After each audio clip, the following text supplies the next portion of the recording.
this is the first time that I've like spoken today. So like the pipelines are not clear. Yeah. I feel you. I feel you. Like I mean, for you it's like 5:30, right? Yeah, 5:30. I have plenty of time to talk. Yeah. Do you like wake up at normal times or do you wake up at like nerdcore hours? Bro, I wake up like whenever. Yeah. I don't even, and that's if I sleep. Yeah. To be that's honest. that's how it is in in nerdcore or just like YouTube. I think that like YouTuber slash streamer lifestyle. Oh, welcome to the Breakfreeced Club, everybody. Oh, I'm thank you for. I'm Oh, Freeze. oh, I'm here with I just completely messed up that intro. it's cool. You want to do it? You want to do the intro? I'll just chill. All right, cool. Yo, welcome everyone to the Breakfast Club. You know, we're joined by your host, Freest, the man himself. Yeah, and we got Breeton Boi. You're not in the booth today. I've noticed. Not in the booth, no. No, We're outside. it's like a field report.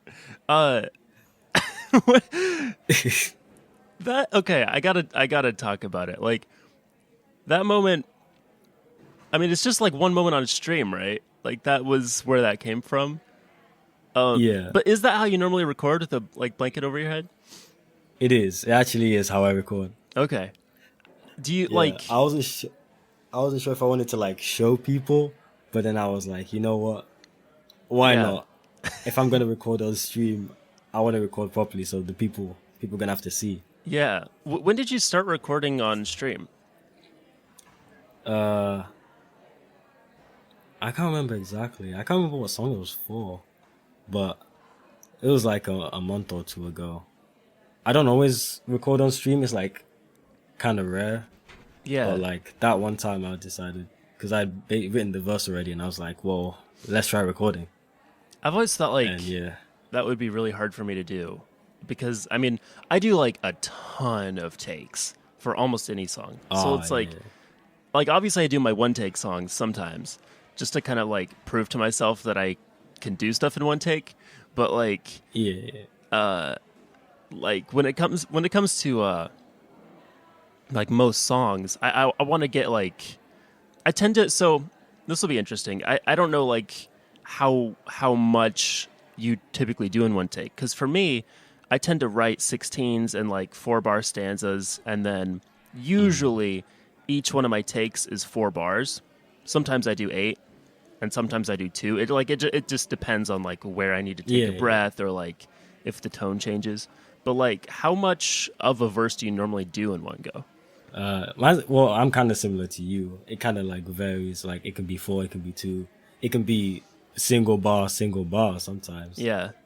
Just On that like trying to get NWA that like energy every still. line punch in type Yeah, type deal. Yeah, I think that my music would sound a lot better if I did like every line a punch in.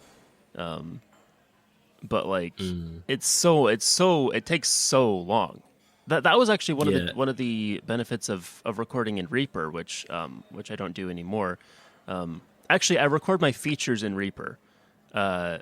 When like I get the beat from somebody else and then I just need to send them like raw audio stems. But like all my stuff now, I do in Ableton. But Ableton is Yeah. like great for production, but it's like straight up audio recording and editing isn't as good as Reaper's. Like it isn't as simple and easy as Reaper's. So like that's obviously why I record the podcast in Reaper. Oh, But like so Reaper has this thing where like you can just record, you can like loop a section, and then you can hit record, and then it'll just play through it, and it'll play through it on loop, and you can record on loop, and then it'll just yeah. save That's all really of cool. those as Actually, different takes that you can just like pick between. So you can just highlight each different one and like try it out, and then decide which one you like. So like when it comes to just doing a lot of takes really fast, Reaper is like unrivaled. yeah, yeah, Yeah. yeah.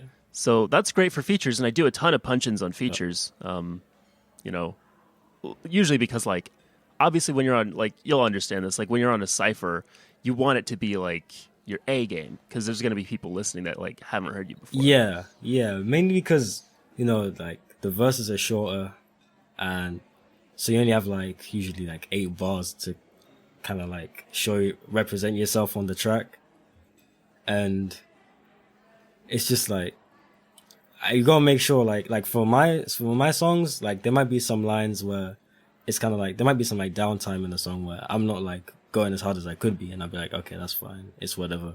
But like when it comes to like a cipher, I feel like every line has to hit. Yeah, every line has to be a bar or like because it's like you're condensing like a whole song's worth of bars into like an 8-bar section. Kind of how it feels to me. I always feel like every time I do a cipher or even just like a feature on somebody else's channel, but especially ciphers, I always like unlock some new like rap chakra. Like I learn like some technique that I didn't have before.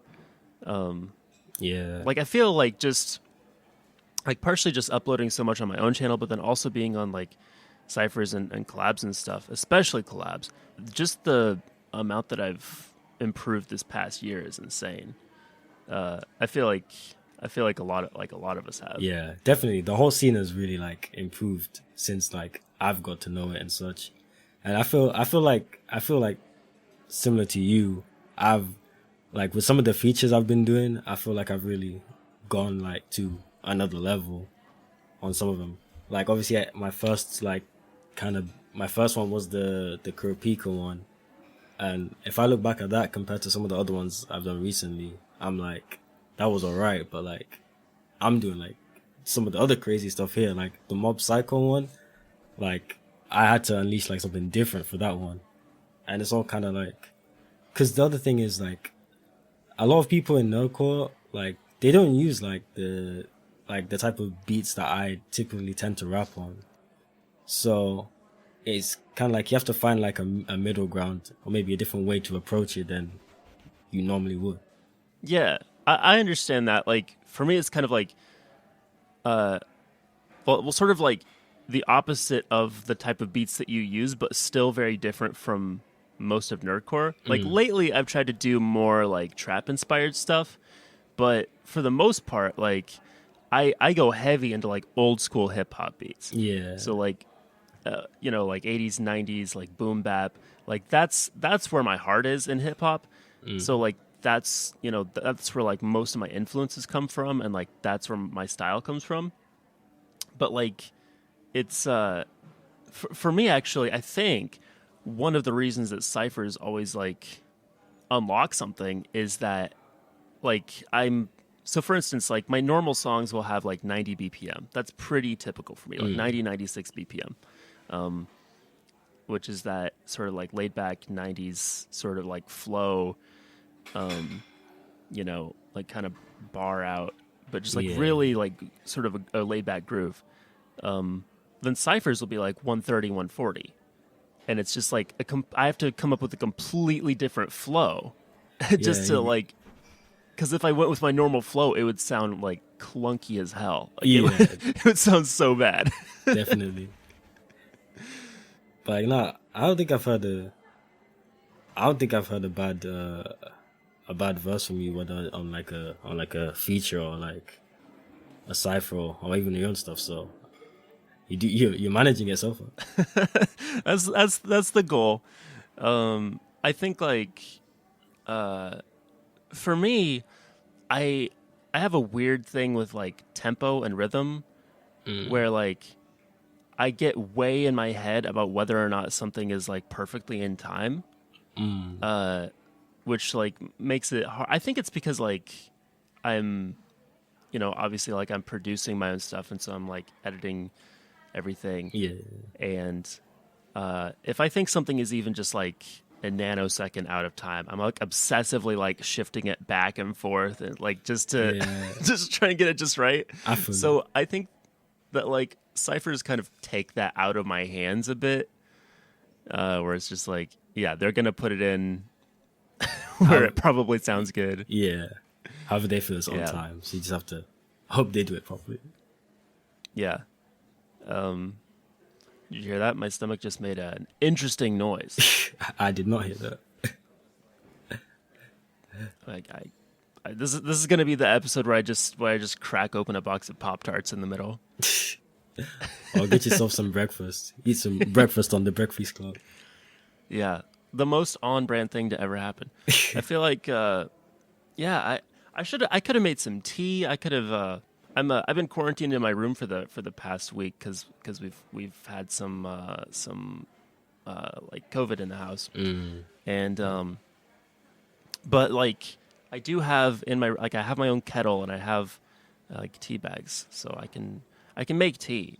I don't have my normal Breakfreeced mug today.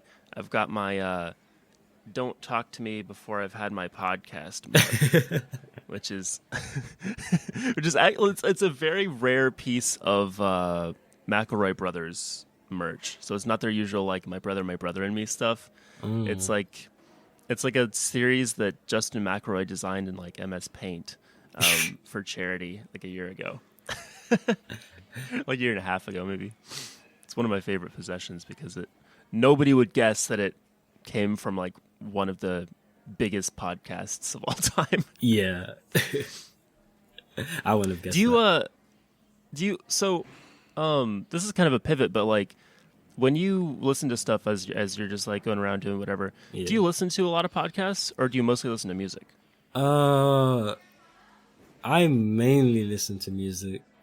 I do listen to a few podcasts, but like they're not really like music related ones, at least.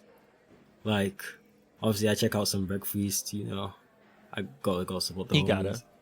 Appreciate it. I also listen to, or I haven't recently, but I used to listen to the True Geordie podcast. I don't know if you know that one.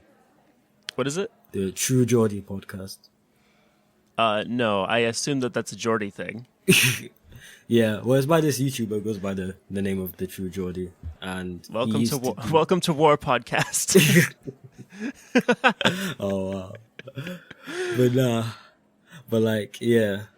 So he started off talking about like just like football stuff, like UK football stuff, and then he went on to just like interview a bunch of different people. He's done stuff with like KSI and Logan Paul about their like boxing and such. He's done stuff with like just a bunch of different people. So his is my like my go-to. So it's like mostly like interviews? Yeah, it's mostly like interview style kind of stuff. Yeah. It's kind of funny because like I feel like interview style podcasts are like where I lean or just like where a lot of my natural inclinations go as far as like making stuff. But when it comes to listening to things, like I hardly ever listen to interviews. I listen to like a lot of comedy podcasts. And I'd say that I listen to more podcasts than music, which I don't know if that's like good for somebody who's trying to be, you know, a producer and like a musician. But yeah, I don't think I listen to any like music related podcasts. I don't know why that is. I listen to my big one lately has been Hey Riddle Riddle, which is it's a comedy podcast where they solve riddles and they like do improv scenes in between. Yeah, that sounds pretty interesting actually. I'm guessing it's like is it like an audio one? So it's like they'll like read like I'm not gonna describe what I'm trying to say. But like the riddles where like you kinda like read them and then do them rather than actually wait, never mind. I don't know what I'm talking about. I'm trying to figure out what other type of riddle there is. Yeah, I'm like, wait a minute. No, those are more like puzzles, not riddles. Yeah, so like they do like some puzzles as well, but like it's mostly riddles because like it's like, you know, well, you know, a riddle. I don't have to explain what a riddle is. Yeah. I was trying to think of an example of one from the show, but yeah, but the best part is like the improv scenes because like they'll read a riddle and they'll be like, okay, that's like a weird premise. Like let's act out like if this actually happened, what would that? And they're really good improvisers. They're all three like professional comedy improvisers. So It's Adil Rafai is the guy that hosts it, and he's also on Hello from the Magic Tavern, which I think it's more popular. But that's just like a fantasy improv podcast. So I guess I like improv podcasts. That's fair to say. Yeah, that's fair. That's fair. What do you think is like your like biggest interest outside of music? Well, I guess it's probably safe to say like anime. Fair. If I inspires a lot of the music. Gaming. I am a huge like football fan, or soccer Okay. as you'd say. Who's your club? I support Arsenal Football Club. Okay. Not going through the best time right now, but it'd be like that sometimes. It'd be like that sometimes. The only thing I know about Arsenal comes from the IT crowd, where they go. Thing about Arsenal is they always try to walk it in. That is true. Did you see that ludicrous display last night? My American football team. I don't know if you can see the blanket behind me. It's got the Colts logo on it. They're doing okay. They're having a pretty good year. But I don't have any like preferred soccer team. I might get on that because I think I've picked a rugby team. Kind of like the Sale Sharks. I'm trying to think. That's American? That's Faf de Klerk's team, and I just really like him. Fair enough. So, but like, soccer's way easier to understand than rugby. Rugby, there's first of all way too many people on the field. Oh yeah, it's like 2020 side, right? I think it's like 16, but like I might be right, still, because American football has 11, and that's like pretty much the most of any like major sport. Yeah, because like baseball has 9, basketball has 5, soccer has 11. Okay, and then American football has 11 as well. Yeah, and hockey has 6. 6. Yeah. Wow. So 16. So that makes 32 people on the same field at the same time.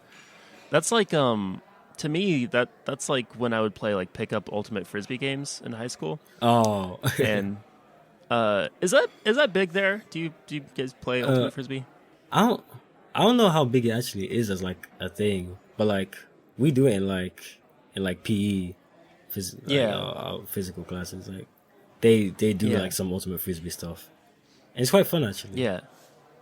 I mean, for me, it was like just in my circles growing up, it was just like the go-to thing. I think because it's like all you need is just like a place to play and a disc, and like that's it. And also like the number of players you play with is very flexible. Yeah.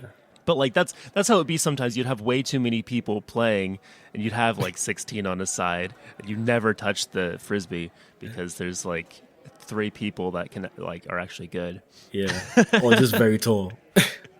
Yeah, which to be fair, sometimes was me.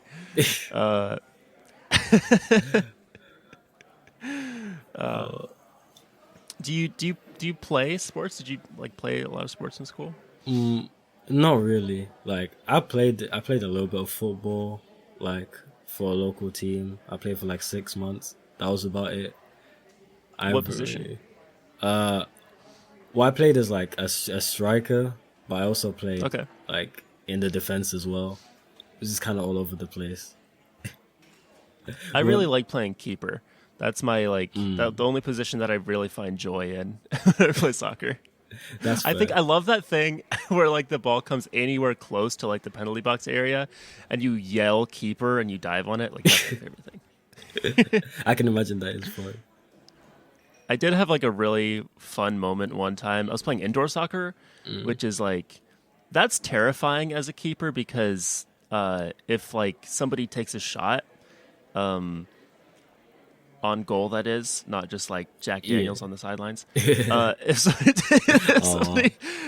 some parent on the sideline is just wasted yelling at the ref, that's more accurate. No, if somebody takes a shot on goal, and it just like it misses. It like slams against the wall, like right to the side of your head, and you're like, "Holy crap! That could have been me. It could My have head would have exploded like a watermelon in a Gallagher routine."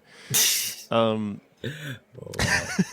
But no, I did have a cool moment where like I just like snatched a ball out of the air. So you live for those small moments of prowess. Yeah.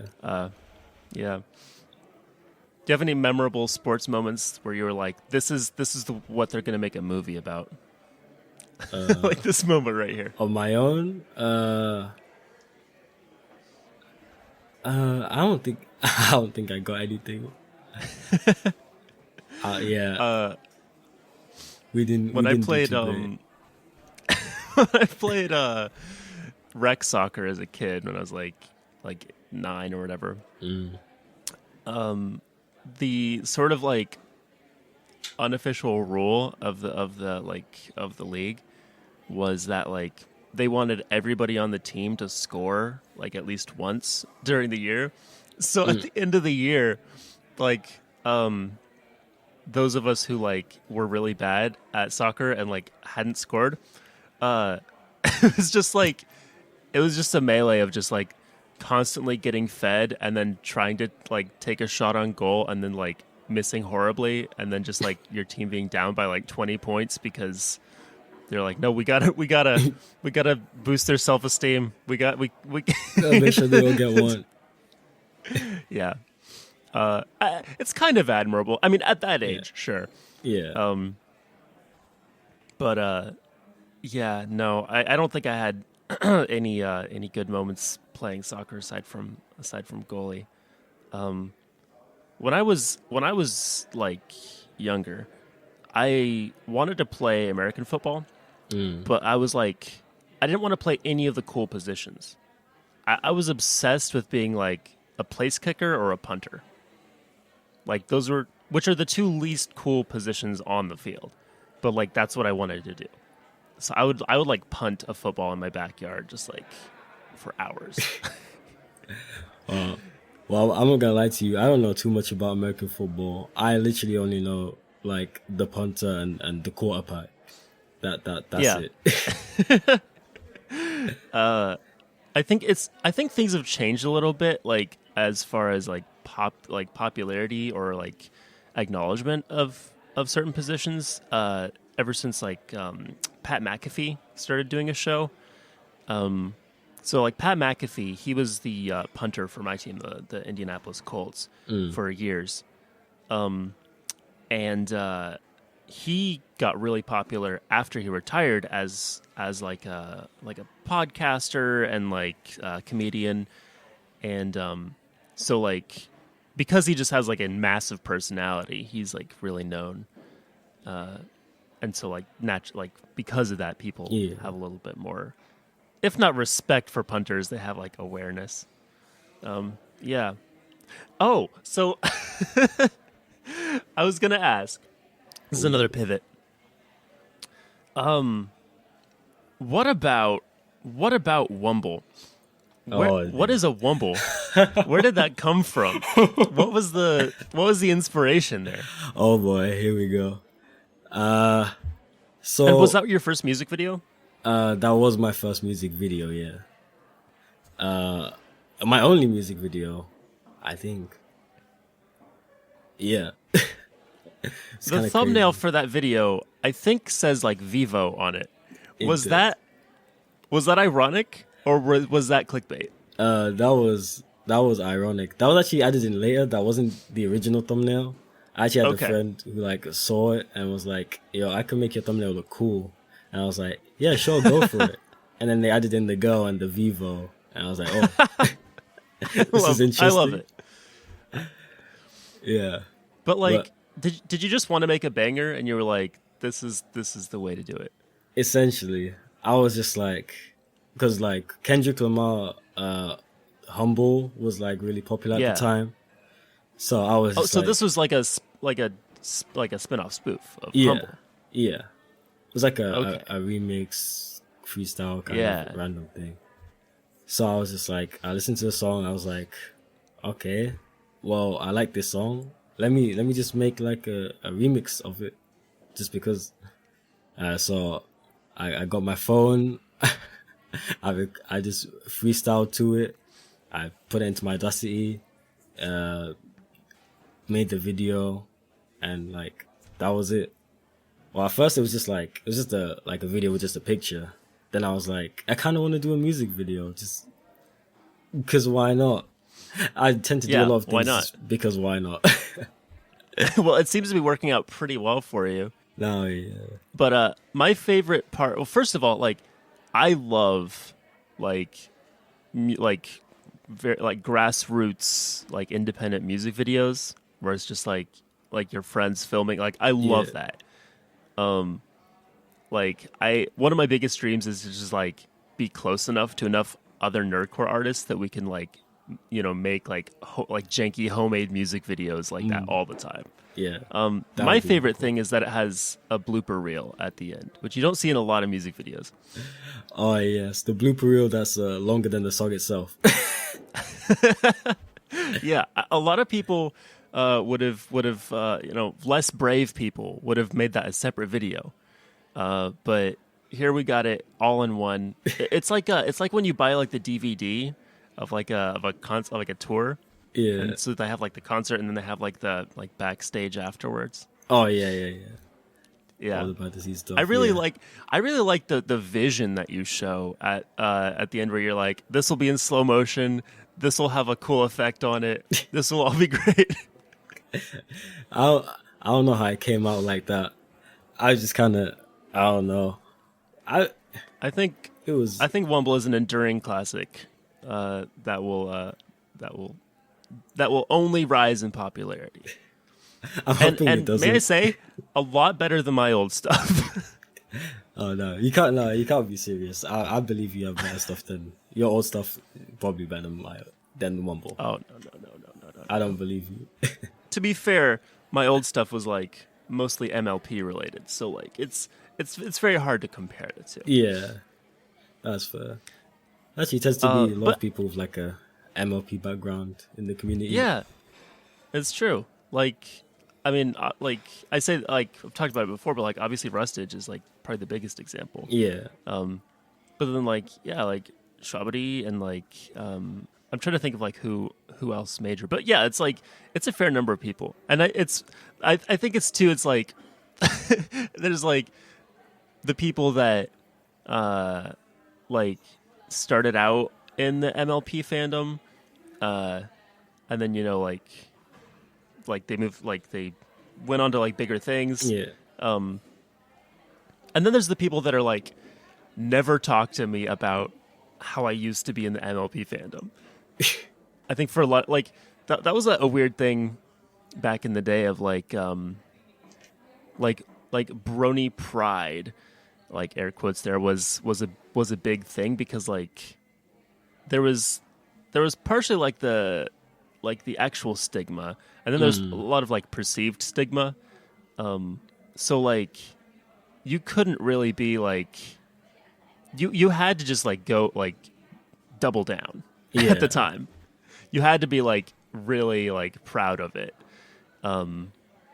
which like is kind of a funny thing because it's like anyone should have just been able to enjoy any show. Whatever, like, yeah. it shouldn't have been a big deal, but because it was like made a big deal, you had to double down. And so I think like a lot of people who were like super involved back in the day are now like, okay, yeah, like I don't have anything against it, but like I had to double down so hard at the time that it was like my like primary identity, and like I don't really want like that to be what my I'm known legacy. For. Yeah. Yeah.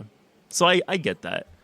I think fortunately for me, I was never that known when I was making pony music, so like it doesn't really affect anything that I do now. It's just like I'm still friends with a lot of people from the fandom. Did you start out in like any particular fandom, or like have you always just sort of been like general like sort of like anime fan, or it's like your? Well, I've never really been like too deep into like any fandom, but I guess I was pretty big into Sonic back in the day. I'm I'm still a big Sonic fan now, despite like the drop off in quality in the games. But I was like huge on Sonic back in the day. I'd be like watching all the YouTube videos. I'd be like looking at just a whole bunch of stuff, like everything. I guess you could say I was in the Sonic fan. I think yeah. That's I've never been in the like Sonic fandom, but I've always really liked Sonic, like the games, the character. Like I'd always pick Sonic over Mario, like just out of the two. I think like overall Mario probably has like consistently better games. That's probably not even that close, but like I prefer Sonic and I prefer Sonic games. The first game that I ever beat technically was it was like original Sonic for the iPod Nano. Like I had this like old iPod Nano, like the screen was like an inch, and it had Sonic on it, and so you know how hard like classic Sonic can be anyway. Yeah. Some of those like water levels. Oh yeah. No. But like yeah, playing it on that tiny screen, and I beat the game 3 times because I was just obsessed with it. Oh wow. And it was like recently I was at my friend's and he had the same like this pretty close to the same game, and you could play it with like the Apple TV remote, and that brought me back. The Apple TV remote. Yeah, but to me it's like it's weird playing like because I play Sonic Generations now on PC, and like one of the few games that I use a controller for, and because playing it with a mouse and keyboard would be whack. Yeah, I can't imagine that. It's weird like playing Sonic or seeing Sonic on like a full screen, as opposed to just like it's like no, Sonic is supposed to be this big. It's like thumbtack size. That's fair enough. Yeah, but no, but I think like getting back around to like Wumble, like in the booth, like all that stuff. I feel like one of like the like I don't know part of your charm, I guess I'll say, is like you tend to like intentionally or not, you tend to be very memeable. Yeah. And like I think that's only a good thing. But like how what was like your first what was the first like thing that people started saying to you whenever they would see you around? Was it the "Aya"? Was that like the I think it first was one? I think it was the Aya. I don't think there was anything too much like that before that. At least to like the general kind of scene. Yeah. Aya has always been like it was weird because like when I made the song, when I made Thunderclap Flash, like Aya was not like a big thing initially. It's just kind of something I said in the hook, and it was kind of catchy. But then it was ever since I showed it in Fable's live stream, or Fable listened to it, and then he made such a big deal about the Aya, and now no one can stop saying it. Yeah. It's not a bad thing to be known for. Like it's not a bad catchphrase. Yeah. Like for me, I still have people just yelling Kermit at me because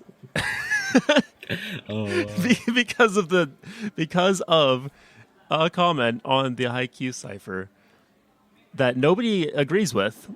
They were just like, it's Freeze's Kermit now. Freeze's Kermit. Oh. I mean, I've leaned into it with the Kermit shirt that I picked up a little while. Did you see that? It's the You're a Wizard Kermit design. It's just Kermit in like a old timey wizard hat, and he has a gun. He's like, "Behold, the greatest spell of all. Are you ready to meet God?" It's like my favorite image of all time. I don't think I've seen it. I need to see that. That sounds like I'll send it. I'll send it to you now so you can react in real time. Oh snap! You're a wizard, Kermit. This is easily my favorite image on the internet. Here's a lot of it being on shirts and stuff. Where's the original picture? Well, this is close enough. Here we go. Oh wait, I've got the wrong disc. Okay, it's coming in hot. Ooh. Oh my. Why is he stood like that? I don't know. It's a power stance. I don't like it. Behold, I'm fearing right now. Most... Yeah. Oh boy. Kermit about to put a 9-year back like Kageyama. Oh, that's a good reference. I like that one. That's one of my favorite bars of all time. Of all time? Honestly, yeah. Like my favorite bar of all time will always be "So I know I know my foes are naughty. I'm about to come up like Keanu when he knows karate." That's my favorite bar. It's Dopey Ziegler. But like that's up there. I feel like like you have really memorable bars and like ad libs. The ad libs are really far and above what I think you find from a lot of people. Where does that come from? Is that just your natural swagger? My natural exaggerated swagger. Well, it partially comes from listening to a lot of XXX and Ski Mask. Like their ad libs were freaking crazy. So it's kind of been like ingrained into the style of how I rap. I like to go above and beyond with the ad libs. Just make it a whole party. Why not? Yeah. For me, like a lot of the rap that I listen to, both like early nerdcore, people like Schaefer the Dark Lord and like MC Fern a lot, and then like classic hip hop. There's not a lot, of like the stuff that I listened to and was most influenced by. There's not a lot of those ad libs because it's kind of just like the flow is constant. It's just like bar on bar on bar. Yeah. So there's not a lot of like empty space. The track doesn't breathe a lot.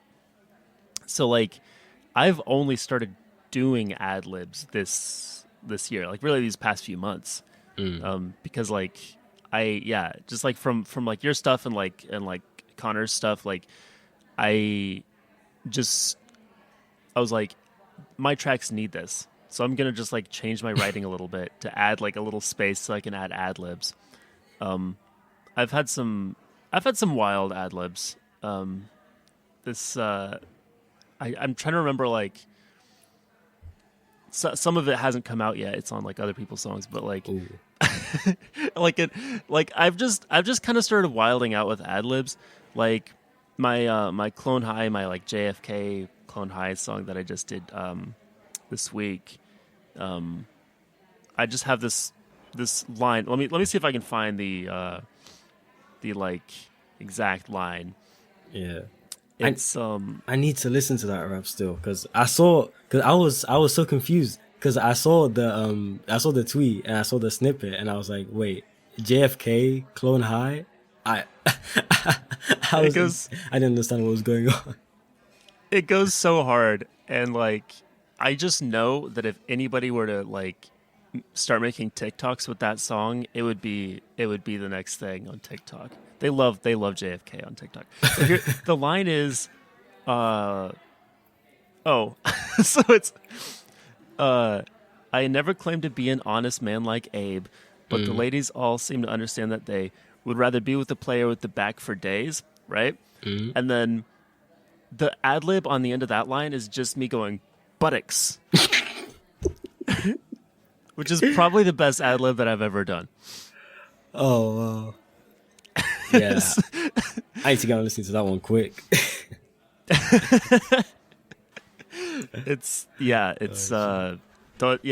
Nobody should sleep on the JFK thing. I think like my last two songs have been very much like I don't know. I don't want to say like meme tracks, but they kind of are. Like Smooches for the Homies and then JFK Flex are both kind of, I don't know, just kind of hype. Yeah. Oh, so this being the breakfast? I've said that before, I think, or somebody has breakfast. This being the Breakfreeced Club, I have some would you rather's and some will you press the button questions if you're down. I am down for that. All right. Let's do it. So today I'm using my regular site, which is either.io for the Would You Rathers. I switched away from willyoupressthebutton.com just to see like what other sites had to offer, and I found one called Button Boo that's exactly like Will You Press the Button, except like some of these questions are majorly busted. Oh wow. Like there's no like the spelling is amazing, and some of the questions are just like there's absolutely no like filter on it at all. So I found Jeez. Okay. some of the more normal ones. I found 3 of the most normal ones that are on that site, but it's still wild. So do you want to start with Would You Rathers or Will You Press the Buttons? Let's start with some would you rather's. Okay, all right. So here's what we got. Now, one of these I'm not completely sure. I might have done it before, but that's the beauty of like having different people on. You can ask them the same questions, and it doesn't really matter. So one or two of these I might have asked somebody else before, but they're I think they're good questions. So this one is: Would you rather snort one crushed up Altoid mint? And it specifies that it's spearmint, Oh boy. Okay. which is not the usual Altoid flavor, so that's interesting. Or take a shot of Tabasco sauce. So it's kind of like, do you want to get like cold blasted or heat blasted? I damn. You know what? I'll take the sauce. I'll take a shot of the sauce. I think Yeah. I could be able to handle it. Maybe. For one thing, the sauce is not going up your nose. Yeah. That's a pretty big one for me. yeah. Do you normally I feel that. eat like spicy stuff? I've had like I have a good spice like tolerance kind of thing. Yeah. Like the extra like the hottest sauce at Nando's is not that bad for me. So I would hope maybe Yeah. it gives me a chance to handle the Tabasco sauce. I think a shot that's not that bad. That's not all that much. And Tabasco is pretty mild as things go. Yeah, I like the heat as well. I've not been to Nando's, but I'd say most places, yeah, the hottest sauce is fine for me. I have had the Hot Ones Last Dab sauce. At least their old. I think they have a new formula, but like their old one, there's like 2 million Scovilles or something. Wow. I haven't had like a full wing of it, but I've had the sauce and I survived.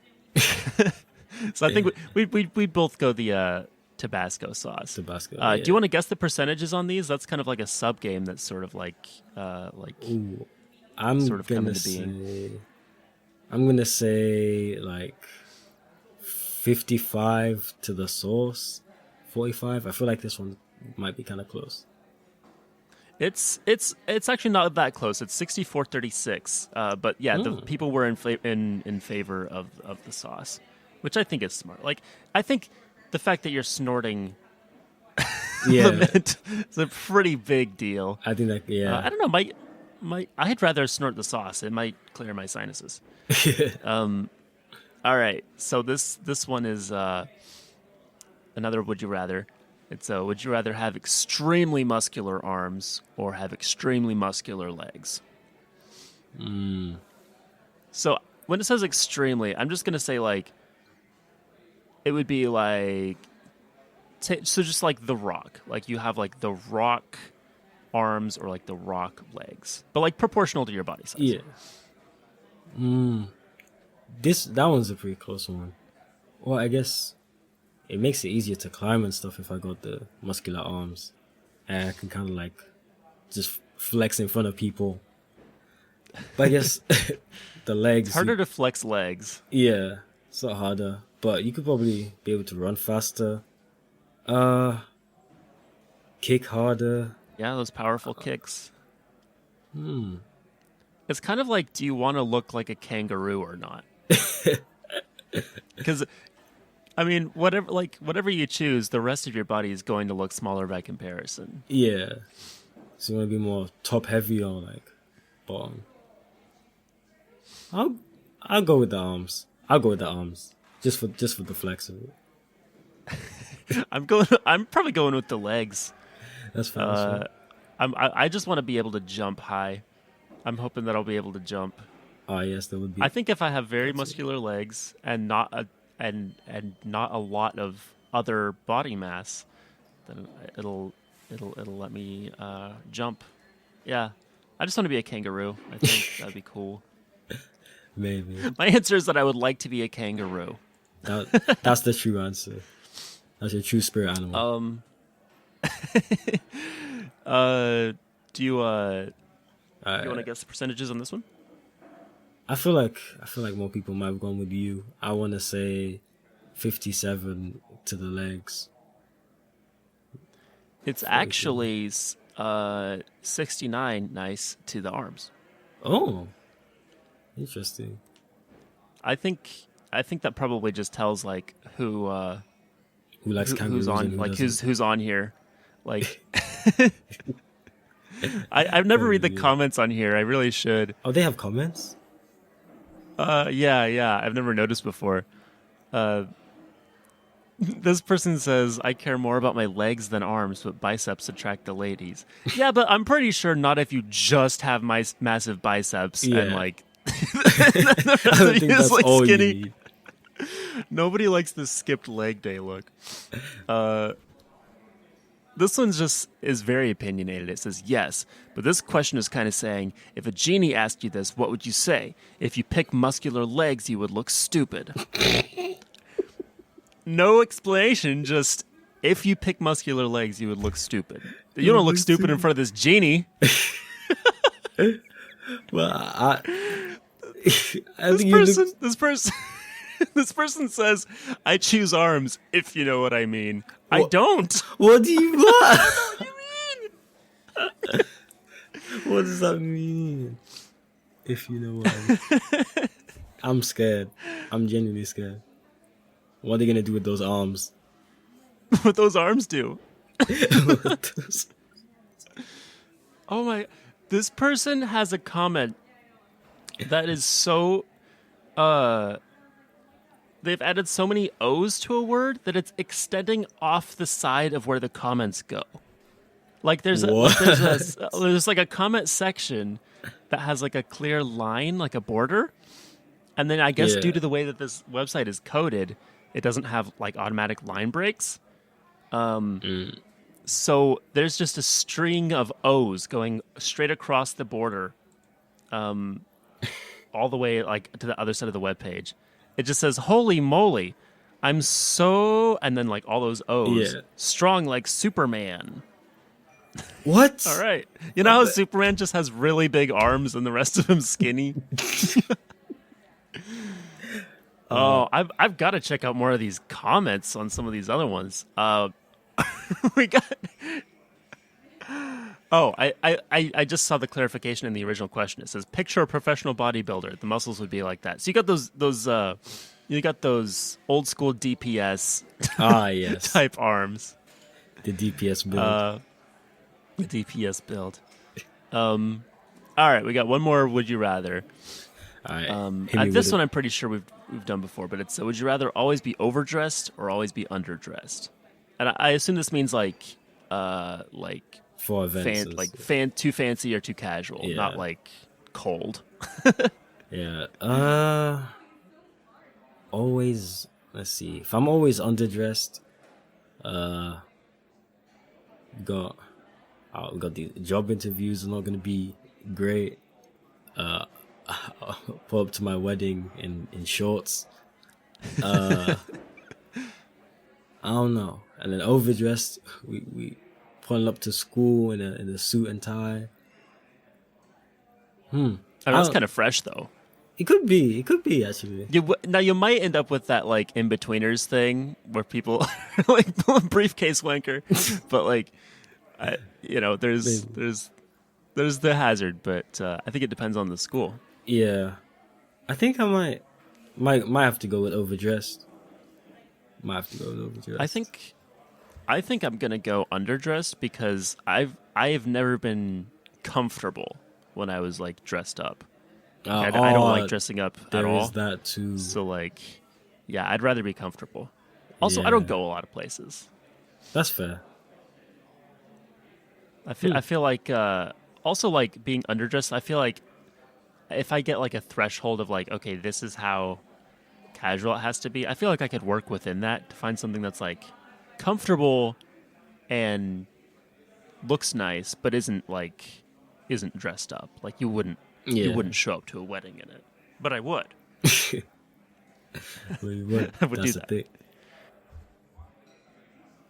See, are there any comments here? This one says, "I've always wanted to wear a tuxedo everywhere I go." This person is a magician. Ooh. This one says, "Guys in suits are the sexiest." Fair. All right, Fair. let me just change my answer. This one, oh, Oh no. this one said, "I already do with my jacket, fez, and bow tie," and I was like, okay, Matt Smith, right? Oh, wow. And then I looked, and the name on it is the doctor with a picture of Matt There's Smith. no So that's, way. so the doctor, I guess, is on here. Oh, wow. This comment by Gus says, "I once turned up to a formal event underdressed. Never, period, ever, period, again, period." Gus, we need more details. Yes. What happened? What happened, Gus? I need to know. Is this Gus from Cinderella? Did he sew the clothes himself? and that like it didn't turn out? I don't know. Maybe. I don't know. Maybe you got kicked out. I need to know what disaster befell Gus. Never ever again. Never ever again. Never ever. Like if you said ever. never again, it's like okay, something must happen. But Yeah. never ever again. That's Never definite. ever again. That's something Gus crazy. has some trauma. You do. Hope he's okay. So here's some will you press the buttons. I feel like one of these is kind of normal. The other two are scuffed. Oh boy. So this first one is, you can be super smart, but your IQ goes down to 40 when you see your crush. You press the button. Wait, when you see what?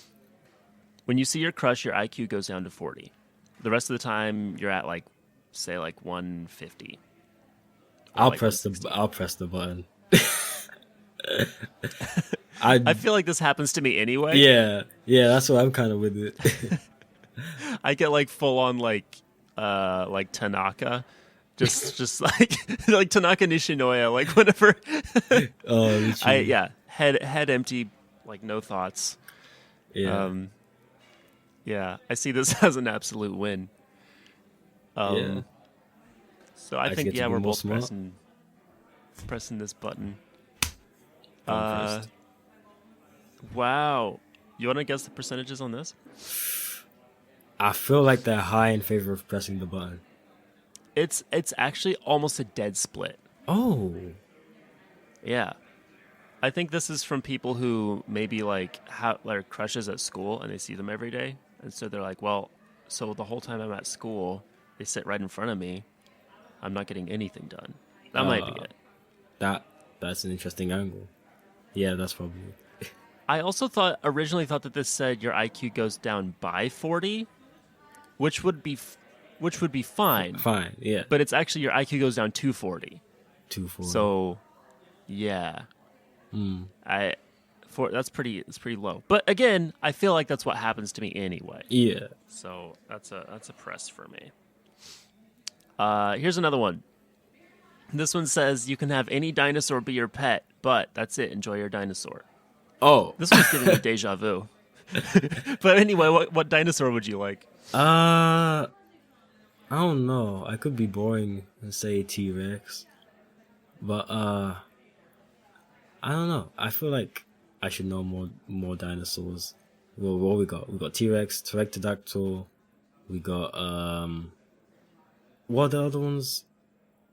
I haven't done history there's in a a few. minute. So like the major ones, like the big, like the popular dinosaurs would be like T-Rex, Apatosaurus / Brontosaurus, Brachiosaurus, Triceratops is the big one, Triceratops, Iguanodon, Parasaurolophus, pretty popular. That's like, I think that's the same as like a duck build. Velociraptor, Utah raptor. Did I already say Stegosaurus? Stegosaurus is pretty. Stegosaurus. Ooh, which one is? I need to check which one that one is. Archaeopteryx, I think, is, if not a dinosaur, like pretty close. Pterosaurs are not technically dinosaurs, but it doesn't. I wouldn't hold it against them. Chilesaurus is pretty cool. I've actually got that's Chilesaurus right there. I don't know if you can see that. Ooh, I see. Cool Yeah. looking dino. I feel My like I'm. dino app shows them with feathers, which I really like. I feel like I like. I feel like I like the pterodactyl. Because I don't know. Maybe if I need to get somewhere, it can like pick me up and fly me.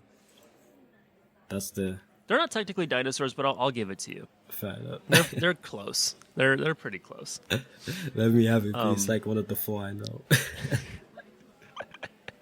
I would take a, yeah, I don't know. Like a pterodactyl would be cool, but I would probably take a non-flying dinosaur. I'd probably take a, I mean, it's got to be an Apatosaurus. Like that's my favorite dinosaur. Apatosaurus, Ajax, because that's the more known one. You don't really know what you're getting into with Apatosaurus louisii. So, yeah, I'll take Apatosaurus, Ajax. Now I don't know where I'm going to keep one. They're kind of jungle animals, but they're herbivores. Ooh. So you could just kind of feed them trees. They're cool with that. That works. Maybe find some space for them in the back garden. Yeah. I don't know if our like our neighborhood code allows for dinosaurs. Here's what I'll say. It doesn't say anything about dinosaurs. Oh. There you go. There's the exploit right there. There's the loophole. Okay, you wanna guess how many people did not press? Just like a number. I wanna say like it's gonna be a low amount. It's gonna be like 20%. Okay. Let's see. Oh, It doesn't actually give the percents. It just gives the numbers. So it's actually, it's about 20-25%. But still, that's pretty high to me. That's pretty, to me, like who doesn't want a dinosaur? Who is out here not wanting a dinosaur? Maybe Who's out here like, they're too dinosaur? Yep, gross. Like who? Also, there's like tons of like little dinosaurs. There's like most dinosaurs, I'd say, are pretty small. Yeah. And then there's also like previous to the dinosaurs, there were these like sort of proto dinosaurs that were like also pretty small, and I would count those as well. But like a lot of dinosaurs were like the size of like chickens. So, I mean, chickens are technically dinosaurs as well.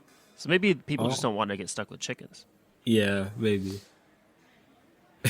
So here's one last one. This is the last. Will you press the button? Here we go. Here, I'm going to read it word for word as it's written. Boy. Remember that this is from the Scuffed website, not from willyoupressthebutton.com. All right. This one says, "Never gonna give you up, never gonna let you down. Nemahama bana bun aban and ban ban ban." What? Will you press the button? And once again, the question is, never gonna give you up, never gonna let you down. Nemahama bana bun abun and ban ban ban. Oh yeah, I think it's nebahama bana bun abound and ban ban ban. If that helps. I don't know what I'm supposed to do with that. What does pressing the button do? I don't understand. I think it summons Cthulhu. Oh no! I'm fairly sure that pressing this, nothing good will result of pressing this button. But, I think I'm gonna not press this button. I think I'm good on this one. All right, let's see. Wow. Okay. So I'll just say this is another almost dead split, but slightly on the side of did not press. Yeah. So 405 people summoned an eldritch horror, and everyone else, I guess, is fine. It's just what I'm confused. I don't understand. Yeah. For like it's something, huh? This one doesn't have comments. I wish so this site doesn't have comments. I don't remember if Will You Press the Button. I think Will You Press the Button has comments, so I might have to go back to that because I've never checked out the comments before. Yeah. And the either.io comments are pretty choice. Those comments are quite good. Yeah. So I'm gonna have to return to that I think in the future. But for now, I guess it's probably we're good to start wrapping up. I'm gonna hit the folks with a good vibe, I think, and then we can start to bring this I was gonna say bring this chapter to a close, but that sounds like really like somebody's dying. Yeah, like that's not. It's not how's that descend into my casket? Just backwards like a vampire. Season 1 of Breakfreeced ends. You know, maybe I should do this in seasons. Maybe that would be the thing to do. I don't know. Maybe it's a thought. But all right. So yes, here's a good vibe for this week. I haven't done much the past week. I've been like like I said, quarantining and whatever. But yesterday I was on Reddit, and in the comments it was like an Avatar: The Last Airbender post, and it was kind of like somebody was wondering like whatever happened to like that Earth Kingdom family that Zuko stole the like ostrich horse from. Oh yeah. And they were like, well, like I don't know, like he had to have like done like gone back and like bought them a new one or something, and somebody linked a fanfic. Oh boy. Like of that. It was like and it was just like a really I read it, and it was the first fanfic that I'd read in like years. And I used to like really like fanfic. I used to be really into it. I used to write fanfic. Ooh. What did not you like scandalous fanfic. What did you used to write about? It was like MLP stuff. All right. Mostly. Although my first fanfic was Percy Jackson. Ooh. That I wrote. And then I did a lot of like MLP stuff, and I did like I think maybe like a Redwall thing and like some other stuff. But like so like it was just like a really like wholesome story. It was really cute. It was just like it had that signature fanfic like like grammar and formatting errors that are just kind of like part of the charm of it. Yeah. Which reminded me of like back when I used to like I got my start as an editor, like editing fanfic. And like it kind of brought me back, and I was like, I kind of want to read more fanfic now. Like I kind of want to. I don't know if I want to write more fanfic, but I want to like dip back into that world and see what's going on. There's some really good fanfic out there. Like there are some fanfic authors who like I don't know why they're writing fanfic, but also like write what you want to write. Like there's nothing wrong with fanfic. It's just like it's kind of one of those like, what are you doing here? Like you should be in every bookstore. Writing your own. Yeah, I do. I've read a few fan fiction and thought that out sometimes.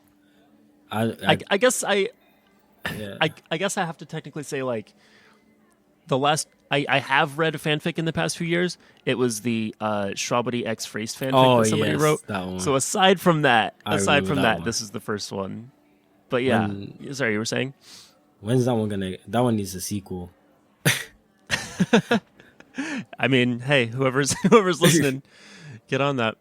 Yeah, there really needs to be more homie on homie fanfic. Yeah, I don't know. Maybe who knows? Maybe there is some more nerdcore fanfics out there. We just haven't explored it yet. Oh, I'm sure that there's like a ton of Rustage fanfic on Wattpad. Oh boy. I will be checking that later. But like, no, there's got to be. I think like it's just a natural inclination. I mean, like, it is a little weird to me when like people write fanfic about real people. Real people, yeah. But like, I don't know. It's. I think that honestly, the level of weird it is like completely up to the writer. Yeah. Because I've seen some weird stuff, and I've seen some like kind of like, oh, that's nice. I think like the Strawberry X Freest was just kind of like, oh, that's nice. Like it was. Yeah, it was. Yeah, I'd definitely like to see like someone write like a nerdcore fan fiction, of just like everyone being in like a high school or something. It's like Oh nerdcore yeah, high. I think like that would be really funny actually. yeah. Nerdcore High would be dope. Yeah, no, that's or any kind of like alternate universe nerdcore thing. So Yeah, like nerdcore fantasy would be cool too. that would Like be quite cool. yeah, You've got I think that would be like Schwabity's speed. He would read that just because it's fantasy. I just think because, that's how you get him. I can imagine it. You got like Rustage the hero. You have NOJ as like the villain from Oh, the yeah. Other Kingdom. Then DPS is like the deity, probably. yeah, he just comes down and he's like, "What are you guys doing?" He's like the deity slash like sensei. I think Yeah, I could. he's see like that. the really powerful like bald sensei. You know what I mean? He's got like godly powers. I could see that definitely. Then when he has to, Yeah. he'd be like a Roshi when he has to get into his bulked up form. Easily. Yeah. So yeah, all of that is this week's good vibe. Yeah, I guess we're good to wrap up. Breeton, where can people find you online? Where do you hang out? That's a good question. You can find me on Twitter at Breeton Boi. I be on YouTube as well. That's where all my nerdcore stuff is, on my YouTube stuff. So close to hitting 10K at the time of recording. So if you're not already subscribed, I'd really appreciate if you could. We're on Instagram at Breeton Boi Official. Don't use it too much, but who knows? Twitch, I'll be streaming just whenever. I don't have a schedule, just whenever the vibe feels right, I just stream. Whenever the spirit moves. Yeah, whenever I'm brought forth. I'm trying to think what else. SoundCloud, I guess, if you're a SoundCloud person. And yeah, I just be around. He'd be around. Links will be in the description too, so make sure and check that out. If you're listening on YouTube, that is. If you're not listening on YouTube, you can check out Fneast. That's my second channel where I upload this podcast, F2CED. And if you're listening on Fneast, check out my main channel, Freest, which is where I put all my music and stuff. You can also find me on Twitter at MeFreest, on Instagram at FreestRaps, on TikTok, I guess, at Freest. That's new, but I've put a few up. Some of my songs are also on TikTok, so if you want to use one in a video, you can. I'm gonna try and get like as much of JFK Flex on TikTok as possible because I feel like it's very TikTok friendly, especially for the homies too. There needs to be more of that. It's like 15 seconds right now. It's not enough. Yeah. So yeah. But the full there you go. Oh, I'm also on twitch.tv/Freest with 6 E's in the middle. FREEEEEECED rolls right off the tongue. I should be streaming soon. I've been saying that for like 5 months. So yes, come on, Freest, you gotta get on it. I know it. I think we're getting there. I think we're really getting close. That's all I can say. But yeah, thanks everyone for listening to the Breakfreeced Club. Thank you, Breeton Boi, for coming on. It's been an absolute delight having you. Hey, yeah. Thank you for having me, man. Hey, yeah. I have to hit one. And for everyone at home, remember to drink some water, take your pills if you need to, and take care. Peace.